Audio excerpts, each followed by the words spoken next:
Assalamualaikum warahmatullahi wabarakatuh. Bismillahirrahmanirrahim. Alhamdulillahirabbil alamin. Wassalatu wassalamu ala asyrofil anbiya'i wal mursalin wa ala alihi wa sahbihi ajma'in, amma ba'd. Rabbi shrah li sadri wa yassir li amri wahlul 'uqdatam min lisani yafqahu qawli. Rabbi zidni ilma warzuqni fahma. Amin. Bapak, ibu-ibu, jamaah mahasiswa rahimakumullah. Alhamdulillah, baru beberapa saat kita selesai bersama-sama menjalankan sholat subuh. Harapan kita mudah-mudahan semua amal yang yang akan kita laksanakan menjadi amalan mutaqabbalan indallah, menjadi amal baik yang diterima oleh Allah Subhanahu wa taala. Amin. Pada kesempatan subuh ini, insya Allah saya akan menyampaikan beberapa hal yang sangat penting di dalam kita melaksanakan ibadah, terutama di bulan suci Ramadan ini. Jamaah rahimakumullah, di kalangan ulama ada yang menamakan dirinya ulama tradisional dan ada yang menamakan dirinya ulama moderat. Di kalangan mereka ada yang membagi waktu puasa ini menjadi 3 kategori. Pertama, 10 hari pertama bulan puasa ini menurut mereka adalah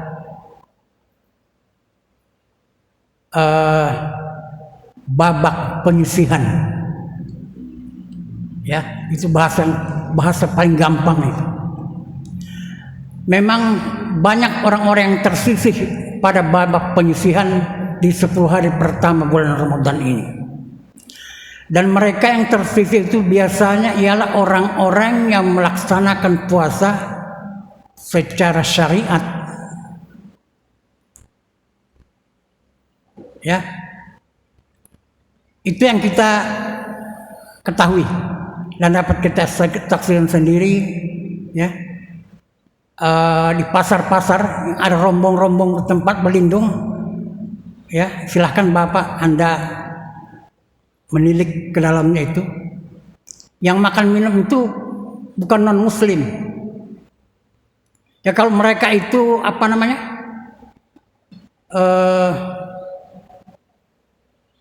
musafir, tidak ada masalah.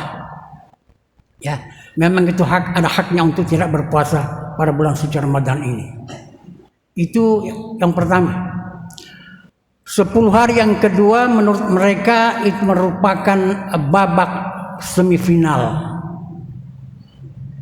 Dan biasanya orang-orang yang termasuk kategori semifinal ini adalah orang-orang yang berpuasa secara puasa thariqat.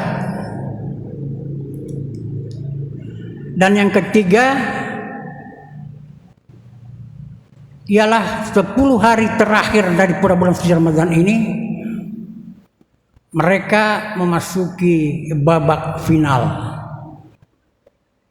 Nah, babak final ini adalah babak penentuan Bapak-bapak. Siapa yang berhasil melaksanakan ibadah dengan baik dan sempurna, diikuti dengan amalan-amalan lainnya di bulan suci Ramadan ini, itulah orang yang paling beruntung hidup di dunia ini. Babak final ini 10 hari ke depan, apabila orang-orang muslim atau orang mukmin itu mengetahui hakikat, tujuan dan manfaat yang terkandung di dalamnya, itu tidak bisa diimbangi dengan jumlah umur yang sudah kita lalui. Kita kumpulkan umur kita sejak dari akil balik sampai saat ini, kita bandingkan dengan 10 hari yang akan datang, itu jauh berbeda, seperti langit dan bumi. Bahkan ada ulama yang mengatakan bahwa kalau dikumpulkan umur seluruh penduduk bumi ini dibandingkan dengan 10 hari terakhir dari bulan suci Ramadan ini, tidak bisa dibandingkan. Perbandingannya antara bumi dan langit. Sebab pada 10 hari terakhir inilah babak yang menentukan dalam sejarah kehidupan manusia di bulan suci Ramadan ini. Coba bayangkan, Rasulullah sendiri mengatakan bahwa apabila sudah sampai 10 hari terakhir bulan suci Ramadan, kencangkan ikat pinggangmu. Maksudnya bangkitkan semangatmu, ya, untuk lebih memperbaiki, menyempurnakan dan mengisi bulan suci Ramadan ini dengan segala macam amal saleh yang diridhai oleh Allah Subhanahu wa taala. Sebab pada 10 akhir bulan suci Ramadan ini Rasulullah mengatakan, perbanyak berdoa. Kenapa? Siapa tahu pada 10 hari terakhir bulan suci Ramadan ini kita bisa menemui malam Lailatul Qadar, malam yang lebih baik daripada 1000 bulan. 1000 bulan itu Bapak kalau kita konversi, ya, dengan perhitungan kita itu sekitar 82 atau 85 tahun lamanya. Kalau pada 10 hari terakhir pada bulan suci Ramadan ini kita dapat menemui bulan Lailatul Qadar. Kalau kita misalnya pada malam itu, ya, bertepatan kita melaksanakan sholat sunat 2 rakaat misalnya, apakah sholat sunat tahiyatul masjid atau qabliyah atau ba'diyah, kata Rasulullah itu sama dengan melaksanakan sholat ibadah tersebut selama 82 atau sampai 85 tahun berturut-turut non-stop tanpa jeda. Masya Allah, luar biasa pahala dan ganjaran. Begitu juga kalau kita berdoa. Oleh karena itu sejarah mencatat suatu hari di bulan Ramadan, Sayyidah Aisyah radhiyallahu anha, istri tercinta Rasulullah, pernah bertanya kepada beliau, "Ya Rasulullah, adakah doa yang bisa diamalkan, bisa diucapkan bulan suci Ramadan ini yang bisa menghapuskan seluruh dosa dan kesalahan seorang hamba di bulan suci Ramadan ini?" Kata Rasulullah, "Na'am, ada." Kata Rasulullah, apabila doa ini diucapkan dengan benar, diucapkan dengan hati yang ikhlas karena Allah semata-mata, insya Allah berpotensi menghabiskan atau menghapuskan seluruh kesalahan dosa seorang hamba, terlebih di bulan suci Ramadan ini. Dan doa ini Bapak Ibu sangat populer, ya. Sudah pernah kita ucapkan. Cuma apakah kita ucapkan itu pada waktu yang tepat? Sayyidah Aisyah bertanya, "Kapan wahai Rasulullah?" Kata Rasulullah, doa ini sangat pendek, anak-anak juga mudah menghafal. Doanya, ya, Allahumma innaka afuwun karim tuhibbul afwa fa'fu anni. Itu doanya. Biasanya kan doa ini kita ucapkan menjelang buka, ya, pada tiap-tiap bulan suci Ramadan. Tapi kata Rasulullah yang tepat, memang doa ini kapan saja boleh diucapkan. Tapi yang paling tepat itu ialah pada waktu selesai kita mengucapkan salam tiap-tiap 2 rakaat setelah sholat tarawih. Jadi begitu kita ucapkan Assalamualaikum warahmatullahi wabarakatuh. Ucapkan doa minimal 3 kali. Allahumma ghfir Allahumma doanya tadi? Ya, itu 3 kali, sekurang-kurangnya 3 kali kita ucapkan. Dalam setiap kita jeda, apakah itu 2 rakaat salat tarawihnya, apakah 4 rakaat, kita ucapkan doa itu dengan hati yang tulus dan ikhlas, insya Allah. Doa ini berpotensi menghapuskan seluruh kesalahan dan dosa kita di bulan suci Ramadan ini. Nah, itu sebabnya Rasulullah menyuruh kita memperbanyak doa pada 10 hari terakhir bulan suci Ramadan. Demikian juga ada satu saat yang paling makbul untuk berdoa, yaitu pada waktu sahar. Ini kadang-kadang kita waktu sahurnya aja belum seragam.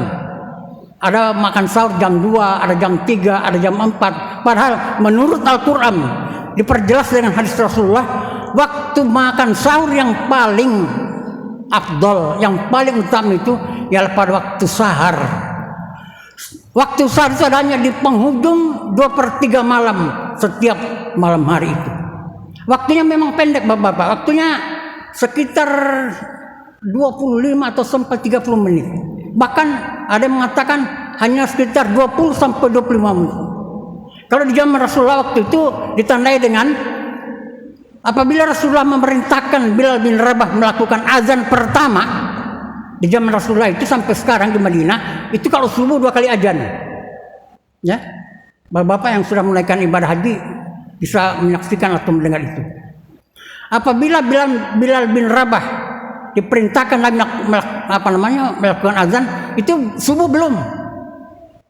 Jangan setelah subuh atau sholat qobliyah subuh, itu belum subuh, baru persiapan waktu subuh. Nah, beberapa saat kemudian setelah Rasul memerintahkan pada Abdullah ibni Ummi Maktum melaksanakan azan, itu baru masuk waktu subuh. Nah, ada sahabat yang bertanya, wahai Rasulullah, berapa lama waktu antara azan yang dilaksanakan oleh Bilal bin Rabah dengan Abdullah ibnu Ummi Maktum? Kata Rasulullah, sekitar membaca 50 ayat Al-Quran secara tartil. Nah, inilah waktu sahar. Inilah waktu yang paling afdol, paling utama kita makan sahur menurut sunnah Rasulullah SAW. Ya, nah, sebab banyak keuntungan yang kita peroleh pada waktu sahar itu. Rasulullah mengatakan Allah dan Rasulnya senantiasa bersalawat kepada orang-orang yang melaksanakan sahur pada waktu sahar itu. Sebab Rasulullah mengatakan makan sahur itu adalah gizaul mubarak, makanan yang mengandung keberkatan. Tasahharu, ya, kata Rasulullah, fa innahu gizaul mubarak. Makan sahurlah, sesungguhnya makan sahur itu adalah makanan yang mengandung keberkatan. Ada sahabat yang bertanya, wahai Rasulullah, di rumah saya sudah beberapa hari tidak ada persiapan makanan untuk makan sahur.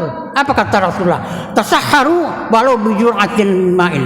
Tetaplah Anda makan sahur sekalipun hanya beberapa teguk air. Ada yang bertanya, kenapa makan sahur selalu dianjurkan Rasulullah? Untuk membedakan antara puasa kita dengan para puasa ahlul kitab. Orang Nasrani, orang Majusi, agama-agama lain juga melaksanakan puasa, tapi mereka tidak makan sahur. Nah, untuk membedakan puasa mereka dengan puasa kita dianjurkan untuk makan sahur. Sampai-sampai Rasulullah mengatakan, tasahharu walau bi'atin min ma'in. Kalau tidak ada persiapan makanan, kata Rasulullah, tetap makan sahur sekalipun hanya dengan beberapa teguk air. Itu antara lain.